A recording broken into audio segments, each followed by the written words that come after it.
ଦଶମ ଶ୍ରେଣୀ ଇତିହାସ ପ୍ରଥମ ଅଧ୍ୟାୟ ଷଷ୍ଠ ପାଠ ଭାରତ ସ୍ୱାଧୀନତା ଆଇନ, ଭାରତ ବିଭାଜନ ଓ ସ୍ୱାଧୀନତା। ଆସ ଆଜି ଆମେ ଏହି ପାଠର ପ୍ରଶ୍ନ ଉତ୍ତର ଆଲୋଚନା କରିବା। 1 ନମ୍ବର, ପ୍ରତ୍ୟେକ ପ୍ରଶ୍ନର ଉତ୍ତର ପ୍ରାୟ 60 ଗୋଟି ଶବ୍ଦରେ ଲେଖ। ପରେ ଅଛି କ୍ୟାବିନେଟ୍ ମିଶନର ମୁଖ୍ୟ ପ୍ରସ୍ତାବ ଗୁଡ଼ିକ କ'ଣ ଥିଲା? ତ ଲେଖିବ କ୍ୟାବିନେଟ୍ ମିଶନର ମୁଖ୍ୟ ପ୍ରସ୍ତାବ ଗୁଡ଼ିକ ନିମ୍ନ ପ୍ରକାର ଥିଲା, ଯେପରିକି ବ୍ରିଟିଶ ଶାସିତ ପ୍ରଦେଶ ଓ ଭାରତୀୟ ଦେଶୀୟ ରାଜାମାନଙ୍କୁ ନେଇ ଏକ ସଂଘ ଗଠିତ ହୋଇ ବ୍ୟବସ୍ଥାପକ ସଭା ଓ ଶାସନ ପରିଚାଳନାର ବ୍ୟବସ୍ଥା, ବ୍ରିଟିଶ ଶାସିତ ପ୍ରଦେଶରୁ ସାଧାରଣ ବର୍ଗ ଓ ପ୍ରତ୍ୟେକ ସମ୍ପ୍ରଦାୟର ପ୍ରତିନିଧିତ୍ୱ ସହ 296 ଜଣ ଓ ଦେଶୀୟ ରାଜ୍ୟମାନଙ୍କରୁ 93 ଜଣ ପ୍ରତିନିଧିଙ୍କୁ ନେଇ 389 ସଦସ୍ୟ ବିଶିଷ୍ଟ ସମ୍ବିଧାନ ପ୍ରଣୟନ ସଭା ଗଠନ, ଆଉ ସମ୍ବିଧାନ ପ୍ରଣୟନ ହେବା ପର୍ଯ୍ୟନ୍ତ ଅନୁସୂଚିତ ଜାତିର ଜଣେ ପ୍ରତିନିଧିଙ୍କ ସମେତ କଂଗ୍ରେସରୁ 6 ଜଣ, ମୁସଲିମ ଲିଗରୁ 5 ଜଣ ଏବଂ ଶିଖ, ଖ୍ରୀଷ୍ଟିଆନ ଓ ପାର୍ସୀ ସମ୍ପ୍ରଦାୟରୁ ଜଣେ ଲେଖାଏଁ ହିସାବରେ ମୋଟ 14 ଜଣ ପ୍ରତିନିଧିଙ୍କୁ ନେଇ ଏକ ମଧ୍ୟବର୍ତ୍ତୀକାଳୀନ ସରକାର ଗଠନ। ଖ ନମ୍ବର, କ୍ୟାବିନେଟ୍ ମିଶନ ପ୍ରସ୍ତାବ ବିରୋଧରେ ମୁସଲିମ ଲିଗର ପ୍ରତିକ୍ରିୟା କିପରି ପ୍ରକାଶ ପାଇଥିଲା?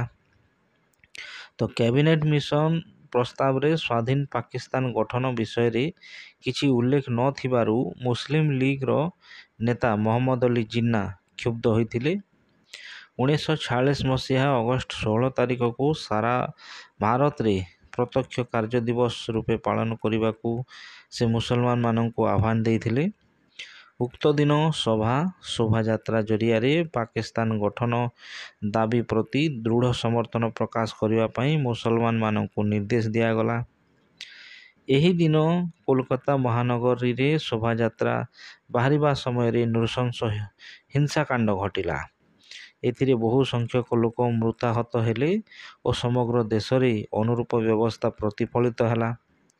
ଏହି ହିଂସାକାଣ୍ଡ କ୍ରମେ ପୂର୍ବବଙ୍ଗର ନୂଆଖଲି ଓ ତ୍ରିପୁରା ଜିଲ୍ଲା, ବିହାର ଏବଂ ଦେଶର ଅନ୍ୟାନ୍ୟ ଅଞ୍ଚଳକୁ ବ୍ୟାପିଗଲା।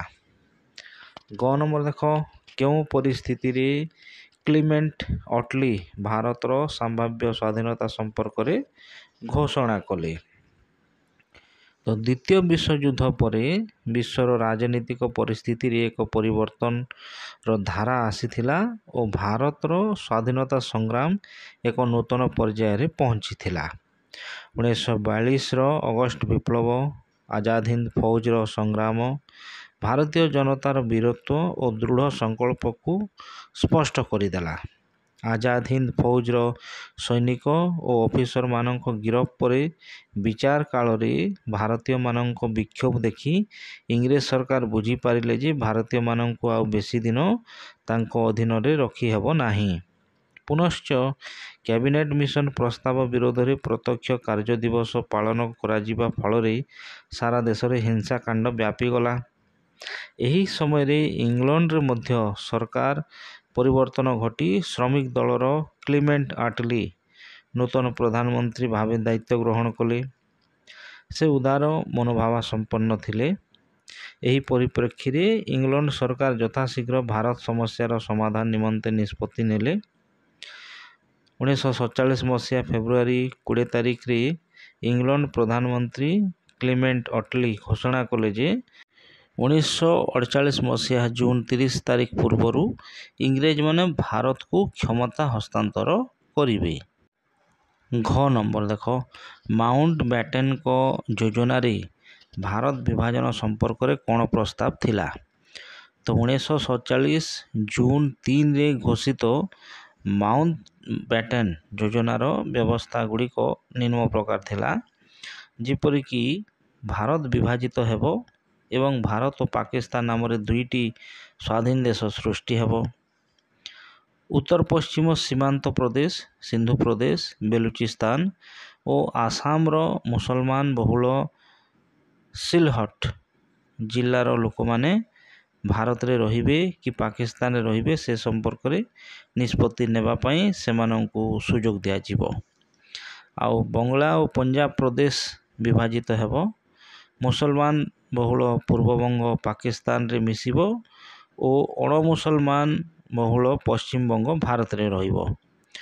ମୁସଲମାନ ବହୁଳ ପଶ୍ଚିମ ପଞ୍ଜାବ ପାକିସ୍ତାନରେ ମିଶିବ ଓ ଅଣମୁସଲମାନ ବହୁଳ ପୂର୍ବ ପଞ୍ଜାବ ଭାରତରେ ରହିବ। ସାର୍ ସିରିଲ୍ ରେଡକ୍ଲିଫଙ୍କ ନେତୃତ୍ୱରେ ସୀମା ନିର୍ଦ୍ଧାରଣ କମିଶନ ଦୁଇ ଦେଶର ସୀମା ନିର୍ଦ୍ଧାରଣ କରିବେ। ଦେଶୀୟ ରାଜ୍ୟଗୁଡ଼ିକୁ ଭାରତ କିମ୍ବା ପାକିସ୍ତାନରେ ମିଶିବା ପାଇଁ କିମ୍ବା ସ୍ୱାଧୀନ ରହିବା ପାଇଁ ନିଷ୍ପତ୍ତି ନେବାର ସ୍ୱାଧୀନତା ଦିଆଯିବ। ଭାରତର ସମ୍ବିଧାନ ପ୍ରଣୟନ ସଭା ଚାଲୁ ରହିବ ଓ ପାକିସ୍ତାନରେ ଏକ ଭିନ୍ନ ସମ୍ବିଧାନ ପ୍ରଣୟନ ସଭା ଗଠିତ ହେବ। ବ୍ରିଟିଶ ପାର୍ଲାମେଣ୍ଟ କ୍ଷମତା ହସ୍ତାନ୍ତର ପାଇଁ 1947 ଅଗଷ୍ଟ 15 ପୂର୍ବରୁ ଏକ ଆଇନ ପାସ୍ କରିବ। ଓ ନମ୍ବର ଦେଖ, ଭାରତ ସ୍ୱାଧୀନତା ଆଇନର ମୁଖ୍ୟ ବ୍ୟବସ୍ଥା ଗୁଡ଼ିକ କ'ଣ ଥିଲା? ତ ଭାରତ ସ୍ୱାଧୀନତା ଆଇନର ମୁଖ୍ୟ ବ୍ୟବସ୍ଥା ଅନୁସାରେ ଭାରତ ଓ ପାକିସ୍ତାନ ନାମକ ଦୁଇଟି ସ୍ୱାଧୀନ ରାଷ୍ଟ୍ର ଗଠିତ ହେଲା। 1947 ମସିହା ଅଗଷ୍ଟ 15 ତାରିଖ ଦିନ କ୍ଷମତା ହସ୍ତାନ୍ତର ନିମନ୍ତେ ନିଷ୍ପତ୍ତି ନିଆଗଲା। ଦେଶୀୟ ରାଜାମାନେ ଇଚ୍ଛା ଅନୁସାରେ ଭାରତ କିମ୍ବା ପାକିସ୍ତାନ ସହିତ ଯୋଗ ଦେବାର ସ୍ୱାଧୀନତା ପାଇଲେ।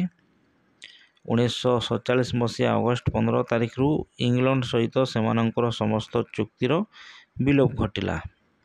ନିଜର ସମ୍ବିଧାନ ପ୍ରଣୀତ ହେବା ପର୍ଯ୍ୟନ୍ତ ପ୍ରତ୍ୟେକ ଦେଶର ସମ୍ବିଧାନ ପ୍ରଣୟନ ସଭାକୁ ବିଧାୟକ ସଭାର କ୍ଷମତା ଦିଆଗଲା। ଆଉ ଉଭୟ ଦେଶ ଭାରତ ଶାସନ ଆଇନ 1935 ଅନୁଯାୟୀ ଶାସନ କଲେ। ଇଂଲଣ୍ଡର ଭାରତ ସଚିବ ପଦ ଉଚ୍ଛେଦ କରାଗଲା। 2 ନମ୍ବର, ପ୍ରତ୍ୟେକ ପ୍ରଶ୍ନର ଉତ୍ତର ପ୍ରାୟ 20 ଗୋଟି ଶବ୍ଦରେ ଲେଖ। ପରେ ଅଛି କ୍ୟାବିନେଟ୍ ମିଶନ କାହିଁକି ଭାରତ ଆସିଥିଲେ? ତ ବ୍ରିଟିଶ ସରକାର ଭାରତୀୟଙ୍କ ହାତରେ କ୍ଷମତା ପ୍ରତ୍ୟର୍ପଣ କରିବାକୁ ନିଷ୍ପତ୍ତି ନେଲେ। ସେଥିପାଇଁ ଭାରତୀୟ ନେତୃବର୍ଗଙ୍କ ସାଙ୍ଗରେ ବୁଝାମଣା କରିବା ଉଦ୍ଦେଶ୍ୟରେ କ୍ୟାବିନେଟ୍ ମିଶନ ଭାରତ ଆସିଥିଲେ। ଖ ନମ୍ବର, ଇଂଲଣ୍ଡର କେଉଁ ପ୍ରଧାନମନ୍ତ୍ରୀଙ୍କ ସମୟରେ କ୍ୟାବିନେଟ୍ ମିଶନ ଭାରତକୁ ଆସିଥିଲେ ଏବଂ କେଉଁମାନେ ଏହାର ସଦସ୍ୟ ଥିଲେ? ତ ଇଂଲଣ୍ଡର ପ୍ରଧାନମନ୍ତ୍ରୀ କ୍ଲିମେଣ୍ଟ ଅଟଲିଙ୍କ ସମୟରେ କ୍ୟାବିନେଟ୍ ମିଶନ ଭାରତକୁ ଆସିଥିଲେ। ଭାରତ ସଚିବ ପେଥିକ୍ ଲରେନ୍ସ, E.V.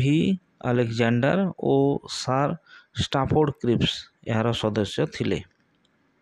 ଗ ନମ୍ବର, ପ୍ରତ୍ୟକ୍ଷ କାର୍ଯ୍ୟ ଦିବସ କାହିଁକି ଏବଂ କେଉଁ ଦିନ ପାଳନ କରାଯାଇଥିଲା? ତ କ୍ୟାବିନେଟ୍ ମିଶନର ପ୍ରସ୍ତାବରେ ସ୍ୱାଧୀନ ପାକିସ୍ତାନ ଗଠନ କଥା ଉଲ୍ଲେଖ ନଥିବାରୁ ମୁସଲିମ ଲିଗ୍ର ନେତା ମହମ୍ମଦ ଅଲି ଜିନ୍ନା ପ୍ରତ୍ୟକ୍ଷ କାର୍ଯ୍ୟ ଦିବସ ପାଳନ କରିବାକୁ ମୁସଲମାନମାନଙ୍କୁ ଆହ୍ୱାନ ଦେଇଥିଲେ। ଏହା 1946 ମସିହା ଅଗଷ୍ଟ 16 ତାରିଖ ଦିନ ପାଳନ କରାଯାଇଥିଲା। ଘ ନମ୍ବର, ମଧ୍ୟବର୍ତ୍ତୀକାଳୀନ ସରକାର କେବେ ଗଠିତ ହୋଇଥିଲା ଏବଂ ମୁସଲିମ ଲିଗ୍ କେବେ ଏଥିରେ ଯୋଗ ଦେଇଥିଲା? ତ 1946 ମସିହା ସେପ୍ଟେମ୍ବର 2 ତାରିଖରେ ମଧ୍ୟବର୍ତ୍ତୀକାଳୀନ ସରକାର ଗଠିତ ହୋଇଥିଲା। 1946 ମସିହା ଅକ୍ଟୋବର 13 ତାରିଖରେ ମୁସଲିମ ଲିଗ୍ ଏଥିରେ ଯୋଗ ଦେଇଥିଲା। ଓ ନମ୍ବର, ସାମ୍ପ୍ରଦାୟିକ ଦଙ୍ଗା ନିବାରଣ କରିବା ପାଇଁ ମହାତ୍ମା ଗାନ୍ଧୀ କି ପଦକ୍ଷେପ ନେଇଥିଲେ? ତ ସାମ୍ପ୍ରଦାୟିକ ଦଙ୍ଗା ନିବାରଣ କରିବା ପାଇଁ ଗାନ୍ଧୀଜୀ ପୂର୍ବବଙ୍ଗ ଓ ବିହାରରେ ପଦଯାତ୍ରା କଲେ। ଏତଦ୍ବ୍ୟତୀତ ସେ ଆମରଣ ଅନଶନର ଧମକ ଦେଇ ଅନଶନ ଆରମ୍ଭ କଲେ। ଚ ନମ୍ବର, 1947 ମସିହା ଫେବୃଆରୀ 20 ତାରିଖ ଦିନ ଅଟଲିଙ୍କ ଘୋଷଣାର ତାତ୍ପର୍ଯ୍ୟ କ'ଣ? ତ ଇଂଲଣ୍ଡ ସରକାର ଯଥାଶୀଘ୍ର ଭାରତ ସମସ୍ୟାର ସମାଧାନ ନିମନ୍ତେ ନିଷ୍ପତ୍ତି ନେଲେ ଓ 1947 ମସିହା ଫେବୃଆରୀ 20 ତାରିଖରେ ଇଂଲଣ୍ଡ ପ୍ରଧାନମନ୍ତ୍ରୀ କ୍ଲିମେଣ୍ଟ ଅଟଲିଙ୍କ ଘୋଷଣା ପ୍ରକାଶ ପାଇଲା। 1948 ମସିହା ଜୁନ 30 ତାରିଖ ପୂର୍ବରୁ ଇଂରେଜମାନେ ଭାରତକୁ କ୍ଷମତା ହସ୍ତାନ୍ତର କରିବେ ବୋଲି ସେ ଘୋଷଣା କରିଥିଲେ। 6 ନମ୍ବର, ମାଉଣ୍ଟ ବ୍ୟାଟେନ୍ ଯୋଜନାର ମୁଖ୍ୟ ଉଦ୍ଦେଶ୍ୟ କ'ଣ ଥିଲା ଏବଂ ଏହା କେବେ ଘୋଷିତ ହୋଇଥିଲା? ତ ମାଉଣ୍ଟ ବ୍ୟାଟେନ୍ ଯୋଜନାର ମୁଖ୍ୟ ଉଦ୍ଦେଶ୍ୟ ଥିଲା ଯେ ଉଭୟ କଂଗ୍ରେସ ଓ ମୁସଲିମ ଲିଗ୍ର ନେତାମାନଙ୍କ ମଧ୍ୟରେ ବୁଝାମଣା ଭିତ୍ତିରେ ଭାରତର ସମସ୍ୟା ସମାଧାନ କରିବା। ଏହା 1947 ମସିହା ଜୁନ 3 ତାରିଖରେ ଘୋଷିତ ହୋଇଥିଲା। ଜ ନମ୍ବର, ମାଉଣ୍ଟ ବ୍ୟାଟେନ୍ ଯୋଜନାରେ ଦେଶୀୟ ରାଜ୍ୟମାନଙ୍କ ପାଇଁ କ'ଣ ବ୍ୟବସ୍ଥା ଥିଲା? ତ ତ ମାଉଣ୍ଟବ୍ୟାଟେନ୍ ଯୋଜନା ଅନୁଯାୟୀ ଦେଶୀୟ ରାଜ୍ୟଗୁଡ଼ିକୁ ଭାରତ କିମ୍ବା ପାକିସ୍ତାନରେ ମିଶିବା ପାଇଁ ସ୍ୱାଧୀନ ରହିବା ପାଇଁ ନିଷ୍ପତ୍ତି ନେବାର ସ୍ୱାଧୀନତା ଦିଆଯାଇଥିଲା।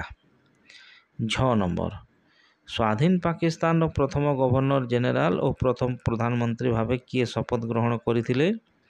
ତ ମହମ୍ମଦ ଅଲି ଜିନ୍ନା ସ୍ୱାଧୀନ ପାକିସ୍ତାନର ପ୍ରଥମ ଗଭର୍ଣ୍ଣର ଜେନେରାଲ ଭାବେ ଶପଥ ଗ୍ରହଣ କରିଥିଲେ। ଆଉ ଲିଆକତ ଅଲି ଖାଁ ସ୍ୱାଧୀନ ପାକିସ୍ତାନର ପ୍ରଥମ ପ୍ରଧାନମନ୍ତ୍ରୀ ଭାବେ ଶପଥ ଗ୍ରହଣ କରିଥିଲେ। 9 ନମ୍ବର ଭାରତର ପ୍ରଥମ ସ୍ୱାଧୀନତା ଦିବସରେ କିଏ ଏବଂ କେଉଁଠାରେ ପତାକା ଉତ୍ତୋଳନ କରିଥିଲେ? ତ ଭାରତର ପ୍ରଥମ ସ୍ୱାଧୀନତା ଦିବସରେ ଜବାହରଲାଲ ନେହେରୁ ପତାକା ଉତ୍ତୋଳନ କରିଥିଲେ। ଦିଲ୍ଲୀର ଐତିହାସିକ ଲାଲକିଲ୍ଲା ଠାରେ ଭାରତର ଜାତୀୟ ପତାକା ଉତ୍ତୋଳନ କରାଯାଇଥିଲା। 3 ନମ୍ବର ଦେଖ ପ୍ରତ୍ୟେକ ପ୍ରଶ୍ନର ଉତ୍ତର ଗୋଟିଏ ବାକ୍ୟରେ ଲେଖ। କରେ ଅଛି କ୍ୟାବିନେଟ୍ ମିଶନ କେବେ ଭାରତରେ ପହଞ୍ଚିଥିଲେ? ତ କ୍ୟାବିନେଟ୍ ମିଶନ 1946 ମସିହା ମାର୍ଚ୍ଚ 24 ତାରିଖରେ ଭାରତରେ ପହଞ୍ଚିଥିଲେ। ଖ ନମ୍ବର ପ୍ରତ୍ୟକ୍ଷ କାର୍ଯ୍ୟ ଦିବସ ପାଳନ କରିବା ପାଇଁ କିଏ ଆହ୍ୱାନ ଦେଇଥିଲେ? ତ ମୁସଲିମ ଲିଗର ନେତା ମହମ୍ମଦ ଅଲି ଜିନ୍ନା ପ୍ରତ୍ୟକ୍ଷ କାର୍ଯ୍ୟ ଦିବସ ପାଳନ କରିବା ପାଇଁ ଆହ୍ୱାନ ଦେଇଥିଲେ। ଗ ନମ୍ବର କିଏ କଲିକତା ହିଂସାକାଣ୍ଡକୁ ବିରାଟ କଲିକତା ହତ୍ୟାକାଣ୍ଡ ଭାବେ ଅଭିହିତ କରିଥିଲେ? ତ ପୂର୍ବାଞ୍ଚଳର ତତ୍କାଳୀନ ସାମରିକ ଅଧ୍ୟକ୍ଷ ଲେଫ୍ଟନାଣ୍ଟ ଜେନେରାଲ ଫ୍ରାନ୍ସିସ୍ ଟକର କଲିକତା ହିଂସାକାଣ୍ଡକୁ ବିରାଟ କଲିକତା ହତ୍ୟାକାଣ୍ଡ ଭାବେ ଅଭିହିତ କରିଥିଲେ। ଘ ନମ୍ବର କିଏ ଭାରତର ମଧ୍ୟବର୍ତ୍ତୀକାଳୀନ ସରକାର ନେତୃତ୍ୱ ନେଇଥିଲେ? ତ ଜବାହରଲାଲ ନେହେରୁ ଭାରତର ମଧ୍ୟବର୍ତ୍ତୀକାଳୀନ ସରକାରର ନେତୃତ୍ୱ ନେଇଥିଲେ। ଓ ନମ୍ବର ଭାରତକୁ କ୍ଷମତା ହସ୍ତାନ୍ତର କରାଯିବ ବୋଲି ଅଟଲୀ କେବେ ଘୋଷଣା କରିଥିଲେ? ତ 1947 ମସିହା ଫେବୃଆରୀ 20 ତାରିଖରେ ଭାରତକୁ କ୍ଷମତା ହସ୍ତାନ୍ତର କରାଯିବ ବୋଲି ଅଟଲୀ ଘୋଷଣା କରିଥିଲେ। 6 ନମ୍ବର ମାଉଣ୍ଟବ୍ୟାଟେନ୍ କେଉଁଦିନ ଭାରତକୁ ଭାଇସରାୟ ହୋଇ ଆସିଥିଲେ? ତ 1947 ମସିହା ମାର୍ଚ୍ଚ 22 ତାରିଖରେ ମାଉଣ୍ଟବ୍ୟାଟେନ୍ ଭାରତକୁ ଭାଇସରାୟ ହୋଇ ଆସିଥିଲେ। 6 ନମ୍ବର କାହା ଭିତ୍ତିରେ ଭାରତର ସ୍ୱାଧୀନତା ନିମନ୍ତେ ଆଇନ ପ୍ରସ୍ତୁତ ହୋଇଥିଲା? ତ ମାଉଣ୍ଟବ୍ୟାଟେନ୍ ଯୋଜନା ଭିତ୍ତିରେ ଭାରତର ସ୍ୱାଧୀନତା ନିମନ୍ତେ ଆଇନ ପ୍ରସ୍ତୁତ ହୋଇଥିଲା। ଜ ନମ୍ବର ପାକିସ୍ତାନ କେଉଁ ଦିନ ଏକ ରାଷ୍ଟ୍ର ଭାବେ ଆତ୍ମପ୍ରକାଶ କଲା? ତ 1947 ମସିହା ଅଗଷ୍ଟ 15 ତାରିଖ ଦିନ ପାକିସ୍ତାନ ଏକ ରାଷ୍ଟ୍ର ଭାବେ ଆତ୍ମପ୍ରକାଶ କଲା। ଝ ନମ୍ବର ବ୍ରିଟିଶ ଶାସନାଧୀନ ଭାରତର ଶେଷ ଗଭର୍ଣ୍ଣର ଜେନେରାଲ କିଏ ଥିଲେ? ତ ବ୍ରିଟିଶ ଶାସନାଧୀନ ଭାରତର ଶେଷ ଗଭର୍ଣ୍ଣର ଜେନେରାଲ ଥିଲେ ଲର୍ଡ଼ ମାଉଣ୍ଟବ୍ୟାଟେନ୍। 9 ନମ୍ବର ସ୍ୱାଧୀନ ଭାରତର ପ୍ରଥମ ଉପପ୍ରଧାନମନ୍ତ୍ରୀ କିଏ ଥିଲେ? ତ ସର୍ଦ୍ଦାର ବଲ୍ଲଭ ଭାଇ ପଟେଲ ସ୍ୱାଧୀନ ଭାରତର ପ୍ରଥମ ଉପପ୍ରଧାନମନ୍ତ୍ରୀ ଥିଲେ। 4 ନମ୍ବର ଦେଖ ପ୍ରତ୍ୟେକ ପ୍ରଶ୍ନରେ ଦିଆଯାଇଥିବା 4ଗୋଟି ବିକଳ୍ପ ମଧ୍ୟରୁ ଠିକ୍ ଉତ୍ତରଟି ବାଛି ତାର କ୍ରମିକ ନମ୍ବର ସହିତ ଲେଖ। କରେ ଅଛି କ୍ୟାବିନେଟ୍ ମିଶନ କେତେ ସଂଖ୍ୟା ବିଶିଷ୍ଟ ସମ୍ବିଧାନ ପ୍ରଣୟନ ସଭାର ପ୍ରସ୍ତାବ ଦେଇଥିଲେ? ତ ଏହାର 4ଟି ଉତ୍ତର ଅଛି। ସଠିକ୍ ଉତ୍ତର ହେବ 389ଟି। ସେହିପରି ଖ ନମ୍ବର ଦେଖ କାହାର ପ୍ରବର୍ତ୍ତନା ଫଳରେ ମୁସଲିମ ଲିଗ ମଧ୍ୟବର୍ତ୍ତୀକାଳୀନ ସରକାର ଯୋଗ ଦେଲା? ତ ସିଏ ଥିଲେ ଲର୍ଡ଼ ୱାଭେଲ। ଗ ନମ୍ବର କିଏ ଭାରତ ସମ୍ବିଧାନ ପ୍ରଣୟନ ସଭାର ସଭାପତି ଥିଲେ? ତ ସିଏ ଥିଲେ ରାଜେନ୍ଦ୍ର ପ୍ରସାଦ। ଘ ନମ୍ବର ଦେଖ କେଉଁ ତାରିଖ ସୁଦ୍ଧା ଭାରତକୁ କ୍ଷମତା ହସ୍ତାନ୍ତର କରିବା ପାଇଁ ଅଟଲୀ ଘୋଷଣା କରିଥିଲେ? ତ 1948 ଜୁନ 30 ତାରିଖ। ଆଉ ଓ ନମ୍ବର ଦେଖ କେବେ ଭାରତ ସ୍ୱାଧୀନତା ଆଇନ ବ୍ରିଟିଶ ପାର୍ଲିଆମେଣ୍ଟର ଅନୁମୋଦନ ଲାଭ କରିଥିଲା? ଏହାର ମଧ୍ୟ 4ଟି ଉତ୍ତର ଅଛି। ସଠିକ୍ ଉତ୍ତର ହେବ 1947 ଜୁଲାଇ 18 ତାରିଖ। ଏହିପରି ଭାବରେ ସବୁ ପ୍ରଶ୍ନର ଉତ୍ତର ଲେଖିବ। ଧନ୍ୟବାଦ।